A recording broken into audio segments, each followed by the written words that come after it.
Bonjour, dans cette vidéo, on va voir comment utiliser des sous-routines ou des blocs de fonctions dans TIA Portal de Siemens. Donc ici, l'interface de programmation est déjà ouverte et je suis dans ma partie de programmation main.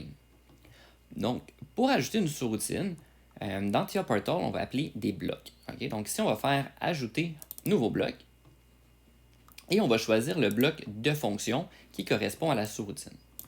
Là, ce que je vais vouloir faire simplement dans ma sous-routine, ça sera de faire un clignotement.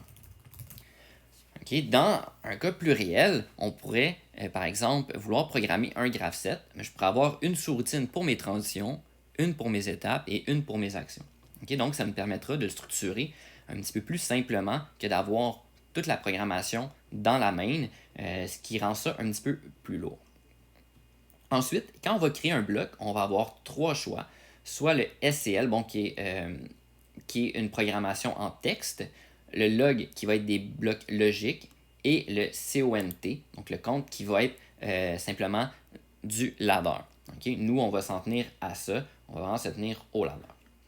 Une fois que j'ai sélectionné ladder et que j'ai donné un nom, j'ai choisi le bloc fonction. Je vais faire OK. Et la routine va s'afficher ici.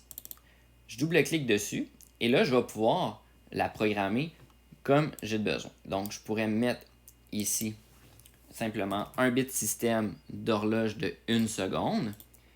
Et puis, je vais m'ajouter une variable mémoire M100.0 par exemple, qui va me créer un tag au hasard qui est tag 1, qui lui va clignoter 1 seconde on, 1 seconde off. Bon. Maintenant, une fois que c'est fait, cette sous-routine-là doit être appelée. Donc, je vais retourner dans mon main. Et puis, tout ce que j'ai à faire, c'est de faire un glisser-déposer sur la rogne.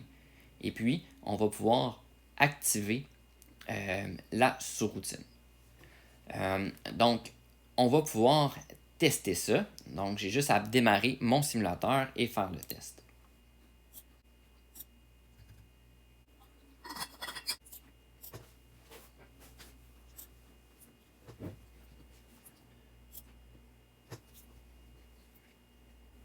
Donc, une fois que mon simulateur est démarré, je vais pouvoir aller dans mes routines et vérifier un petit peu ce qui se passe avec tout ça.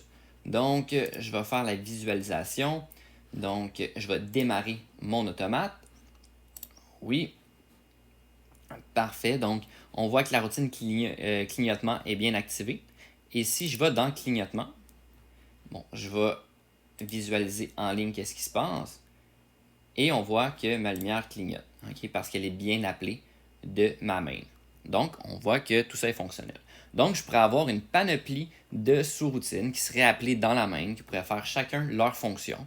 On pourrait avoir aussi des fonctions qui seraient appelées selon différentes conditions et qui seraient exécutées seulement le moment nécessaire.